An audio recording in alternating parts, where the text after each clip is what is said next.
और अब वो खबर जो हर माता पिता को परेशान करने वाली है, साथ ही सावधान करने वाली भी है। अगर आपके घर में भी छोटे बच्चे हैं तो उन्हें सड़क पर अकेला ना छोड़ें। लेकिन हम ऐसा क्यों कह रहे हैं, वो गुजरात के पाटन से आई इस दर्दनाक खबर को देखने के बाद आप खुद समझ जाएंगे। जहां सड़क पार कर रही एक छोटी सी बच्ची एक तेज रफ्तार पिकअप वैन की चपेट में आ गई। कोई कुछ समझ पाता इससे पहले ही पिकअप ने बच्ची को कुचल दिया। अब चंद सेकंड पीछे चलते हैं। दो बच्चियां एक दूसरे का हाथ थामे गली से निकली और सड़क पर पहुंची। सड़क पर गाड़ियों की आवाजाही कम थी। एक ऑटो सामने से निकला तो छोटी वाली बच्ची तेजी से सड़क पार करने के लिए दौड़ पड़ी और तभी वो हो गया जो नहीं होना चाहिए था। पिकअप ड्राइवर ने ब्रेक तो लगाए, लेकिन तब तक बच्ची गाड़ी के अगले पहिए की चपेट में आ गई थी। हादसे को देख सड़क पर खड़ी दूसरी बच्ची बुरी तरह चीखी तो महिलाएं घरों से निकली और दौड़कर घायल बच्ची के पास पहुंची। उसे उठाया और तुरंत अस्पताल लेकर भागी। बच्ची की हालत गंभीर बताई जा रही है। वहीं राजस्थान के भीलवाड़ा में तेज रफ्तार कार के सामने एक ऊंट के आ जाने से जोरदार भिड़ंत हो गई। टक्कर इतनी भीषण थी कि कार चला रहे सलीम नाम के व्यक्ति की मौके पर ही मौत हो गई, जबकि ऊंट भी बुरी तरह से घायल हो गया। भयानक टक्कर के बाद ऊंट कार की छत पर जा गिरा। ऊंट कार के अंदर ही फंस गया, जिसे बाहर निकालने में पसीने छूट गए। कार से टकराने की वजह से ऊंट को भी चोटें आई और वो दर्द के मारे कराहता रहा। लोगों ने ऊंट को कार से नीचे उतारने के लिए रस्सी बांधकर खींचा, लेकिन ऊंट को बाहर नहीं निकाला जा सका, जिसके बाद क्रेन मंगाई गई और करीब आधे घंटे की मशक्कत के बाद घायल ऊंट को कार से नीचे उतारा जा सका।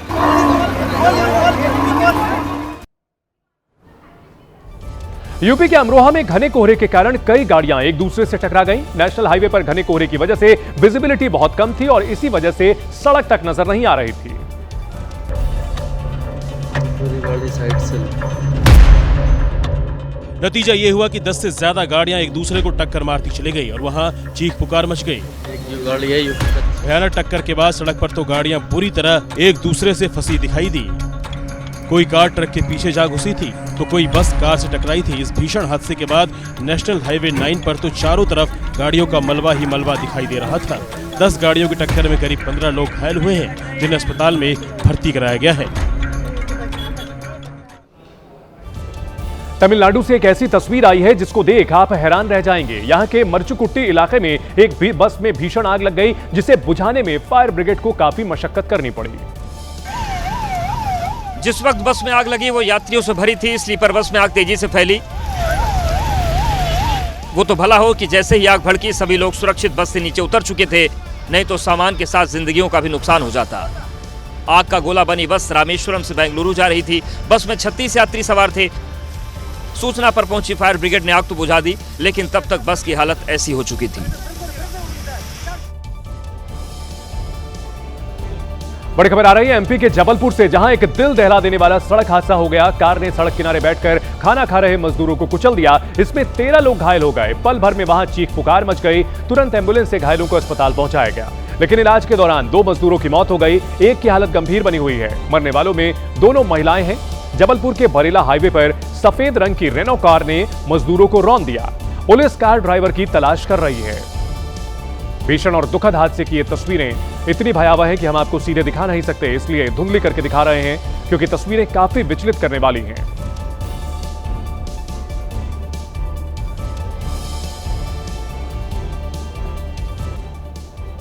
वाराणसी के मणिकर्णिका घाट पर मूर्ति तोड़ने का विवाद और बढ़ गया है। यूपी के मुख्यमंत्री योगी आदित्यनाथ ने कहा कि साजिश के तहत विवाद खड़ा किया जा रहा है। उन्होंने कहा कि कुछ लोग हैं जिन्होंने विरासत को बदनाम करने की सुपारी ले रखी है।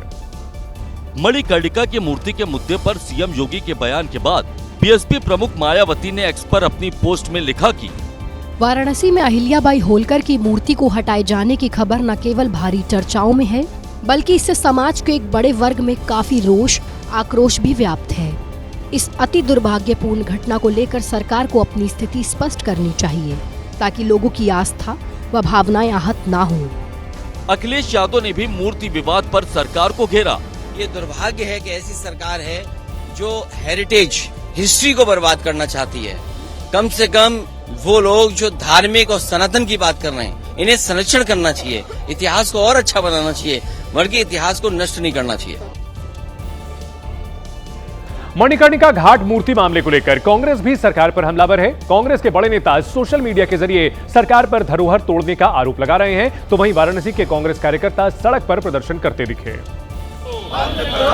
कांग्रेस के कार्यकर्ता वाराणसी के दुर्गा कुंड स्थित पुरातात्विक सर्वेक्षण विभाग का निरीक्षण करने पहुंच गए थे, लेकिन काशी की पुलिस ने उन्हें रोक लिया और उनमें से कई कार्यकर्ताओं को तुरंत हिरासत में ले लिया। कांग्रेस नेताओं ने पुलिस एक्शन का विरोध जताया, लेकिन पुलिस ने उन्हें मौके से हटा दिया।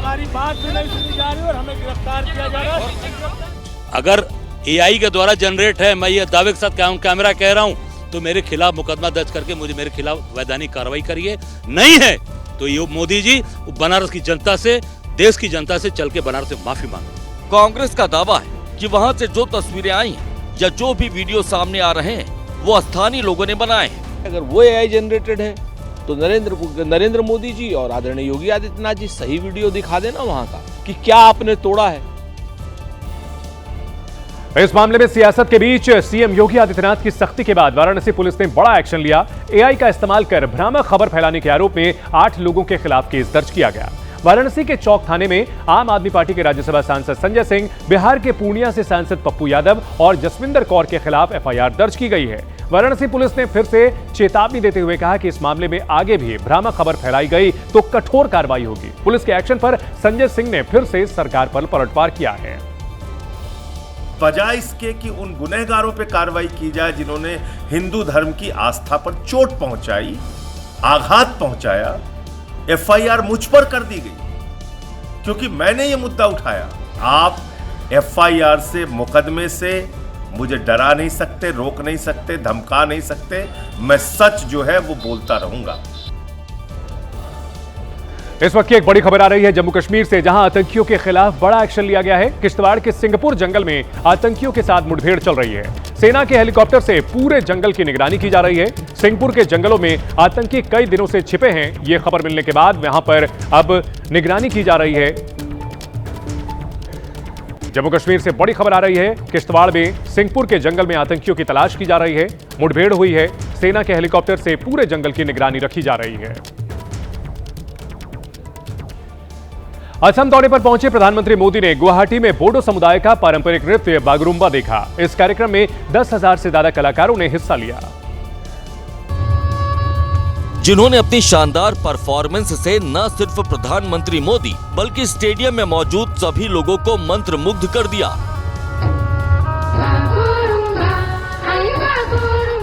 वहां से सामने आई एरियल तस्वीरों से ऐसा लगा मानो राज्य भर के कलाकार एक स्टेडियम में उतर आए हों। नृत्य के दौरान उनका तालमेल देखते ही बन रहा था।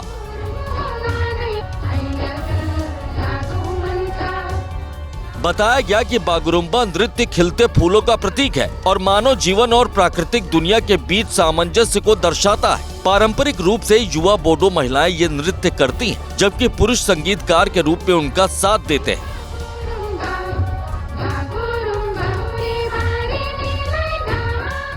कार्यक्रम के दौरान पीएम मोदी ने तालियां बजाकर कलाकारों का हौसला बढ़ाया।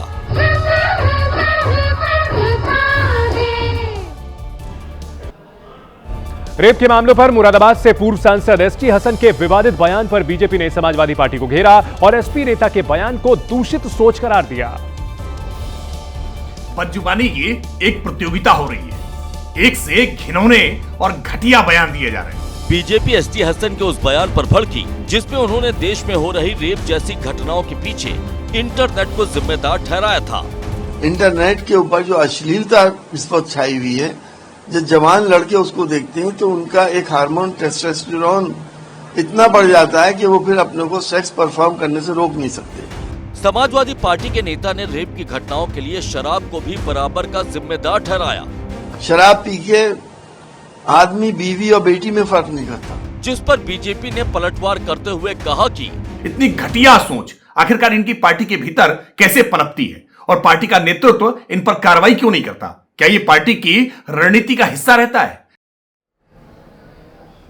पटना के शंभू गर्ल्स हॉस्टल में रहकर नीट की तैयारी कर रही छात्रा की संदिग्ध मौत का मामला गर्माता जा रहा है। इस हाई प्रोफाइल केस की जांच कर रही एसआईटी की टीम आज पटना के सहज सर्जरी क्लिनिक और प्रभात मेमोरियल अस्पताल पहुंची।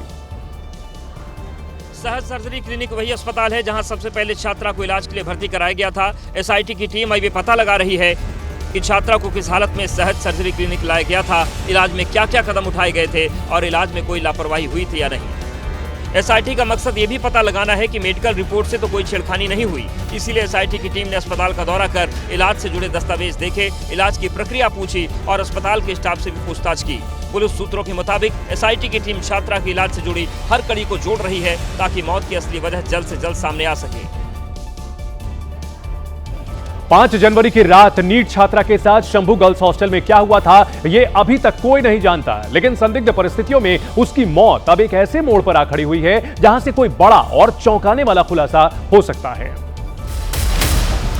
क्योंकि ये मामला अब केवल एक छात्रा की मौत तक नहीं रह गया, बल्कि ये घटना नीतीश सरकार की साख और मेडिकल सिस्टम की ईमानदारी के बीच छिड़ी जंग बन चुका है। वहीं ये मामला लगातार राजनीतिक रूप भी लेता जा रहा है। छात्रा से गैंगरेप और हत्या के आरोपों के बीच सांसद पप्पू यादव देर रात प्रभात मेमोरियल अस्पताल पहुंचे, जहां उन्होंने आरोप लगाया कि यह हत्याकांड है और इसके आरोपी डॉक्टर्स को बचाने की कोशिश की जा रही है। कौन है मनीष रंजन, कौन है अभिषेक? मनीष रंजन के कई अस्पताल हैं, कई लॉजेज हैं, सेक्स रैकेट का काम करता था। आनंद फानन में उनको जेल भेज दिया गया केस को दबाने के लिए। नीट छात्रा की मौत पर आरजेडी की तेवर भी गर्म है। आरजेडी का आरोप है कि केस में लीपापोती की जा रही है और छात्रा की मौत पर सीएम नीतीश कुमार चुप्पी साधे हैं।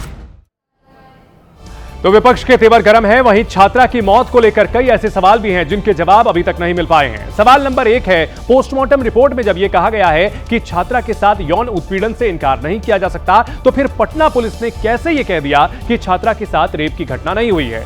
सवाल नंबर 2, दूसरा सवाल यह है कि जब छात्रा के साथ शंभू गर्ल्स हॉस्टल में कुछ गलत हुआ है तो हॉस्टल में लगे सीसीटीवी वीडियो से हत्या की सही वजह का पता अब तक क्यों नहीं लगाया जा सका है। तीसरा सवाल यह है कि अगर छात्रा की मौत के पीछे हॉस्टल मालिक या फिर स्टाफ की कोई भूमिका है तो सख्त एक्शन लेकर और कड़ाई से पूछताछ करके आरोपियों से सच अब तक क्यों नहीं उगलवाया गया है, और इन सवालों के जवाब मिलने बेहद जरूरी है। पुलिस और अस्पताल प्रबंधन की कार्रवाई भी कहीं ना कहीं सवालों के घेरे में दिख रही है। सवाल इसलिए भी उठ रहे हैं क्योंकि छात्रा के परिजन भी ये आरोप लगा रहे हैं कि दोषियों को बचाया जा रहा है। नीट छात्रा के परिजन, विपक्ष के नेता छात्रा की मौत के पीछे गहरी साजिश की आशंका जता रहे हैं। हालांकि बिहार सरकार का कहना है कि कोई दोषी होगा तो सजा जरूर मिलेगी। कोई अपराधी बचेगा नहीं, इतना श्योर करता हूं। अपराधी यदि इसमें संलिप्त है तो जरूर कार्रवाई होगी। मोदी सरकार में मंत्री जीतन राम मांझी ने भी छात्रा की मौत के पीछे कई राज छिपे होने की आशंका जताई है। सही है कि कहीं कुछ न कुछ गड़बड़ी हुई है, और ये हम समझते हैं कि किसी भी समाज के लिए, किसी भी सरकार के लिए ये बहुत आपत्तिजनक और घृणित काम है। सरकार का दावा है कि कार्रवाई कड़ी होगी, तो विपक्ष मांग कर रहा है कि एसआईटी जांच से काम नहीं चलेगा, सरकार इस मामले की सीबीआई जांच कराए। मध्य प्रदेश के जबलपुर से रोंगटे खड़े कर देने वाला वीडियो आया है, जहां एक बेकाबू बस ने ऐसा तांडव मचाया कि एक शख्स की जान चली गई, जबकि कई लोग अस्पताल में जिंदगी और मौत से जंग लड़ रहे हैं। हादसा ऐसा जिसको देखकर ही दिल की धड़कनें बढ़ जाएं।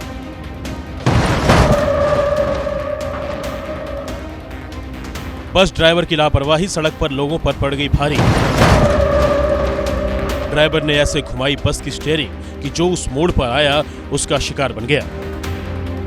तस्वीरों को ध्यान से देखिए, अब तक सब कुछ सामान्य है। एक ऑटो दूसरी तरफ से आया, उसी वक्त सामने से बाइक भी गली की तरफ मुड़ी, लेकिन अचानक हवा से बात करती हुई बस वहां आ पहुंची और टक्कर कांड हो गया।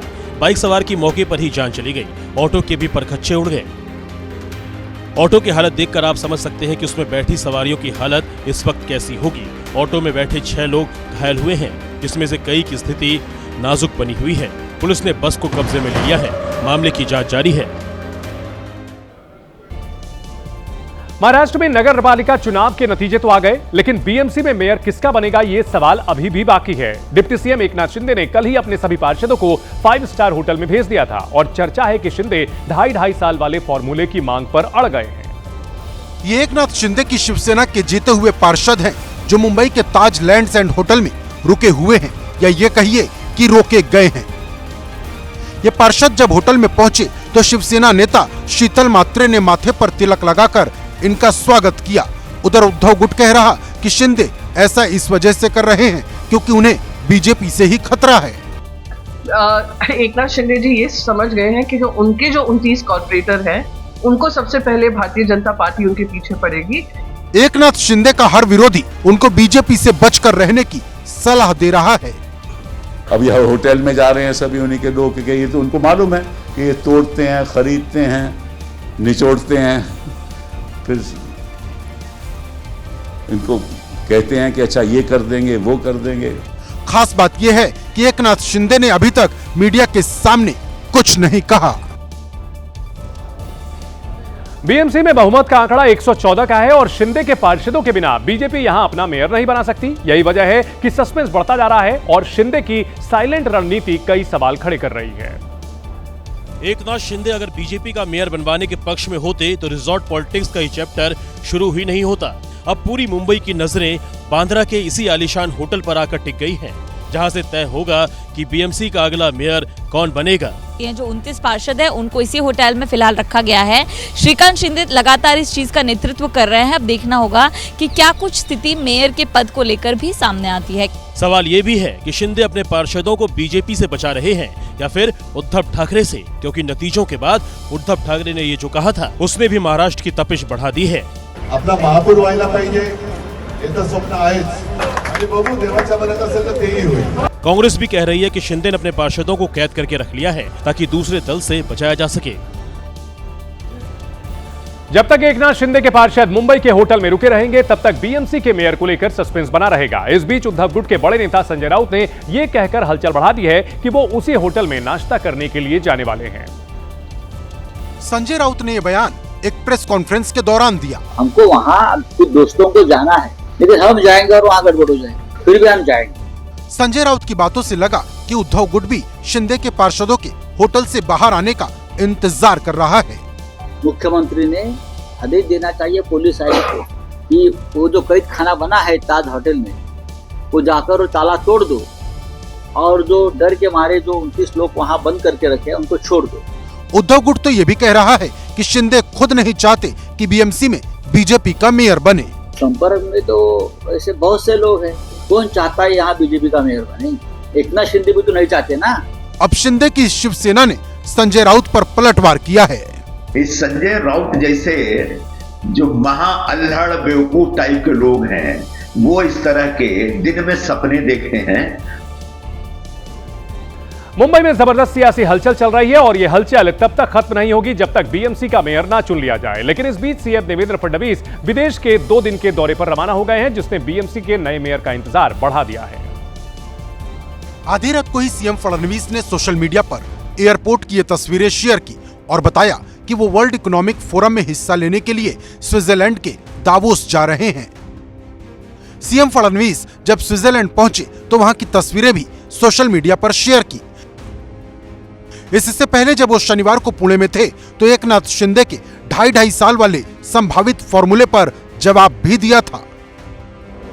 महापौर कोण, महापौर कधी, महापौर किती वर्ष वगैरे सगळ्या गोष्टी शिंदे साहेब आणि मी आणि आमची दोन्हीकडची नेते मंडळी आम्ही बसून ठरवू। काही त्यात वाद येणार नाही। छान पद्धतीने दोन्ही पक्ष आम्ही मुंबई चालवून दाखवू। देवेंद्र फडणवीस ने संतुलित तरीके से हर सवाल का जवाब दिया, लेकिन बीजेपी के कई बड़े नेता ये दावा ठोक चुके हैं कि बीएमसी में मेयर बीजेपी का ही बनेगा। देश में वीआईपी कल्चर का चलन बढ़ा है। खासतौर पर पिछले 12 महीनों में इसमें ज्यादा तेजी आई है। ये जानकारी सर्वे एजेंसी लोकल सर्कल्स के ताजा सर्वे के मुताबिक बताई जा रही है। सर्वे में शामिल 77% लोगों ने माना है कि 2025 में वीआईपी कल्चर काफी तेजी से बढ़ा है। 81% लोगों ने माना कि सड़कों और टोल प्लाजा पर वीआईपी कल्चर हावी हो चुका है। वहीं 52% के मुताबिक ट्रेन और रेलवे स्टेशन पर वीआईपी कल्चर ज्यादा दिखता है। इसके अलावा 70% लोगों ने यह भी माना कि एयरपोर्ट और फ्लाइट्स में वीआईपी कल्चर हावी है। सर्वे में शामिल 74% लोगों की यह राय है कि सरकारी दफ्तरों में वीआईपी कल्चर का बोलबाला है और वीआईपी के काम आसानी से हो जाते हैं। इसके साथ साथ 80% लोग ये भी मानते हैं कि सरकारी और निजी आयोजनों में वीआईपी कल्चर तेजी से बढ़ा है, जबकि 83% लोगों की राय है कि धार्मिक स्थलों पर वीआईपी को ज्यादा तरजीह मिलती है।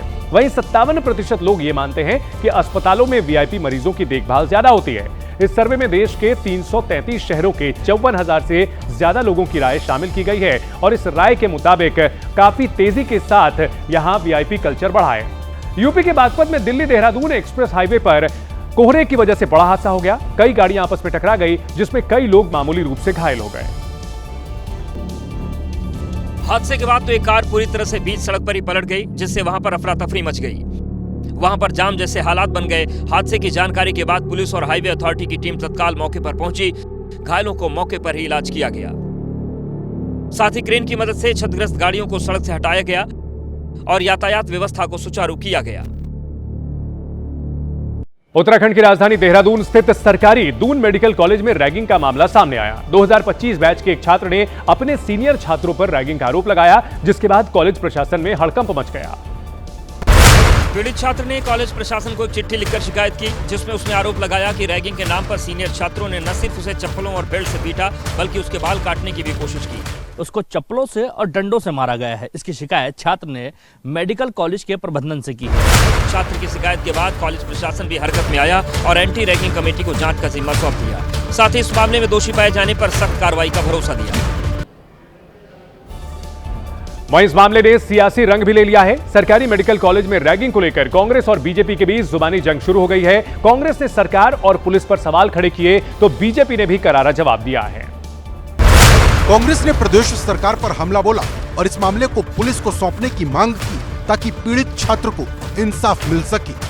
इतना संगीन आरोप है, इतनी संगीन ये घटना है, तो क्या एफआईआर दर्ज करके पुलिस के हाथ में ये मामला नहीं दिया जाना चाहिए? तो बीजेपी ने कांग्रेस के आरोप को राजनीति से प्रेरित बताया।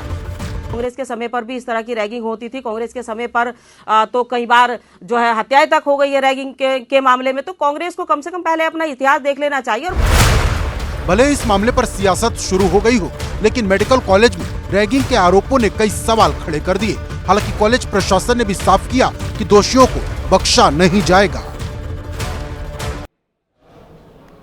और इस रैगिंग मामले में बड़ा एक्शन लिया गया है, यह बड़ी जानकारी मिल रही है। कॉलेज प्रशासन ने छात्र प्रज्ञांश प्रवार मोहम्मद साकिब को हॉस्टल से निकाल दिया है। पीड़ित की शिकायत पर कॉलेज प्रशासन ने कार्रवाई की है। स्वास्थ्य मंत्री ने कहा कि दोषियों के खिलाफ सख्त कार्रवाई होगी। जूनियर छात्र ने सीनियर्स पर मारपीट का आरोप लगाया और इस मामले में 2 छात्रों को हॉस्टल से निकाल दिया गया है। जांच पूरी होने तक के लिए दोनों छात्रों को हॉस्टल से निकाला गया है।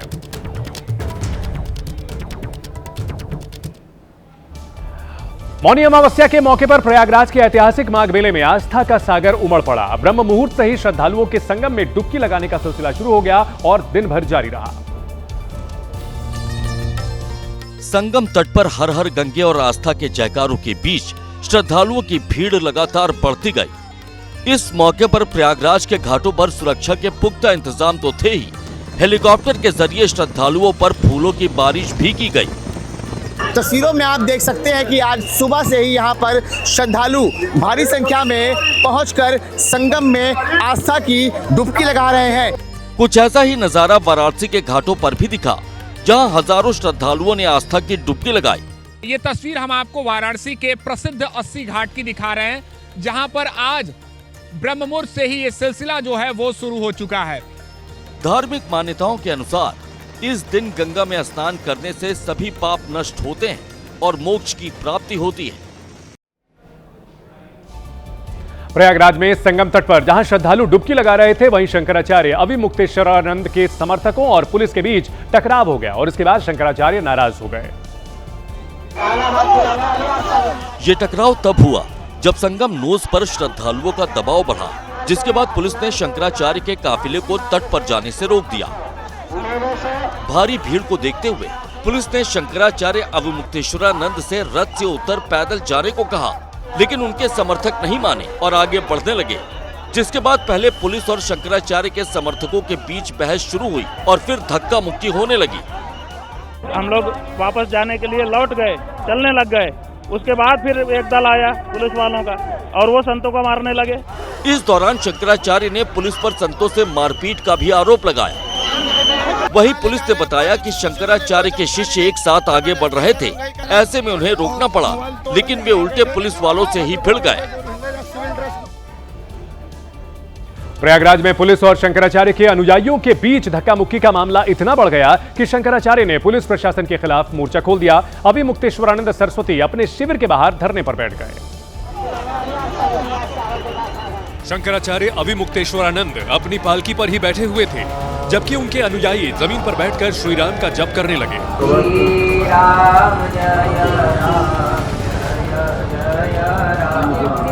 इस दौरान शंकराचार्य ने साफ कहा कि जब तक पुलिस ससम्मान प्रोटोकॉल के साथ नहीं ले जाएगी तब तक वो गंगा स्नान नहीं करेंगे। शंकराचार्य के धरने की बात सुनकर कंप्यूटर बाबा के नाम से मशहूर संत भी वहां पहुंचे और वो पालकी के सामने ही सड़क पर लेट गए। पूज्य शंकराचार्य जी के साथ जो व्यवहार हुआ है इसका हम सब अपमान हम लोग सह नहीं करते और हम इसका विरोध करते हैं। शंकराचार्य के इस धरने में कांग्रेस के कई स्थानीय नेता और कार्यकर्ता भी शामिल हुए।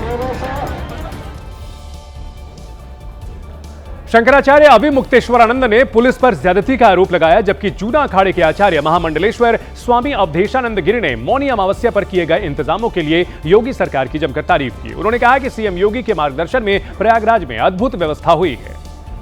माननीय योगी जी के अदम्य साहस, उनके पवित्र दिव्य संकल्प से वहाँ एक ऐसी सुरक्षा व्यवस्था और एक अद्भुत व्यवस्था है जो व्यवस्था पहले कभी नहीं देखी गई। एक बड़ी खबर राजस्थान के टोंक से आ रही है, जहां हमीरपुर इलाके में सिलेंडर ब्लास्ट हो गया। इस धमाके के बाद इमारत में भीषण आग लग गई। फायर ब्रिगेड की टीम आग पर काबू पाने में जुटी है। देखिए, भीषण धमाके की तस्वीर भी सामने आई है और सिलेंडर ब्लास्ट से भयानक तस्वीर देखने को मिल रही है। ऐसा लग रहा है जैसे आग का एक पूरा गोला उठता है, कोई बम फटा हो। इस तरह का भयानक हादसा देखने को मिला है।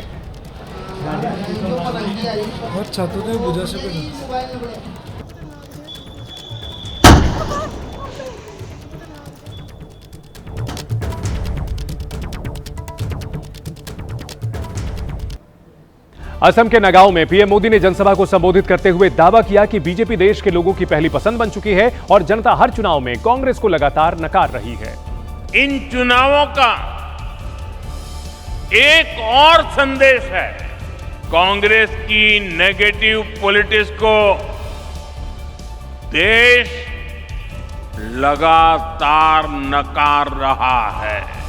पीएम मोदी ने महाराष्ट्र के निकाय चुनाव में कांग्रेस को मिली करारी हार का जिक्र करते हुए कहा कि जिस मुंबई शहर में कांग्रेस का जन्म हुआ था, वहां वो आज चौथे या पांचवें नंबर की पार्टी बन गई है। कांग्रेस पर हमला करने से पहले पीएम मोदी ने नागांव में कलियाबोर में 6,957 करोड़ के काजीरंगा एलिवेटेड कॉरिडोर की आधारशिला रखी। इसका मकसद ट्रैफिक जाम को कम करना है। इसके अलावा पीएम मोदी ने असम को 2 अमृत भारत ट्रेन की भी सौगात दी। ये ट्रेनें गुवाहाटी से रोहतक और डिब्रूगढ़ से लखनऊ के बीच चलेंगी।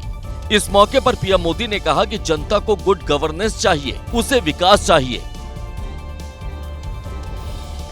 असम के बाद पश्चिम बंगाल पहुंचे प्रधानमंत्री नरेंद्र मोदी ने उस माटी से सियासी शंखनाद कर दिया जिसने ममता बनर्जी को मुख्यमंत्री की कुर्सी तक पहुंचाया। पीएम मोदी ने सिंगूर में ममता सरकार पर खूब हमला बोला। सिंगूरेर এই পবিত্র ভূমিকে আমার प्रणाम। पीएम मोदी ने न सिर्फ सिंगूर की धरती को प्रणाम किया बल्कि 830 करोड़ रुपए की योजनाओं की सौगात भी दी। इसके बाद ममता बनर्जी की सरकार पर गरजते हुए कहा, हर कोई 15 वर्ष के महाजंगल राज को बदलना चाहता है। पीएम मोदी ने बिहार में जंगल राज को फिर से रोकने का जिक्र करते हुए सिंगूर की जनता से कहा, अब पश्चिम बंगाल भी महाजंगल राज को विदा करने के लिए तैयार है। पीएम मोदी ने बंगाल की अस्मिता की रक्षा करने का दावा किया और सिंगूर की जनता से सरकार पलटने का संकल्प कराया। पलटानो सरकार, पलटानो सरकार। गुजरात का अहमदाबाद भीषण सड़क हादसे से दहल उठा, जहां एक सरकारी बस और फॉर्च्यूनर कार की जोरदार टक्कर हो गई। इस हादसे में एक व्यक्ति की मौके पर ही दर्दनाक मौत हो गई। टक्कर कितनी जोरदार थी, इसकी कहानी ये तस्वीरें बयां कर रही हैं। मजबूत माने जाने वाली फॉर्च्यूनर कार की हालत देखिए। पहले बस से टक्कर और फिर डिवाइडर से भिड़कर कार के परखच्चे उड़ गए। बस का भी आगे का हिस्सा पूरी तरह खत्म हो गया। बड़ी खबर आ रही है इंटरनेशनल ड्रग्स नेटवर्क के खिलाफ ईडी की बड़ी कार्रवाई। ईडी की टीम ने देश भर में 26 ठिकानों पर एक साथ छापेमारी की। दिल्ली, महाराष्ट्र, गोवा, केरल, कर्नाटक, ओडिशा में छापेमारी हुई है। ड्रग्स की खेप और करोड़ों का कैश बरामद किया गया है।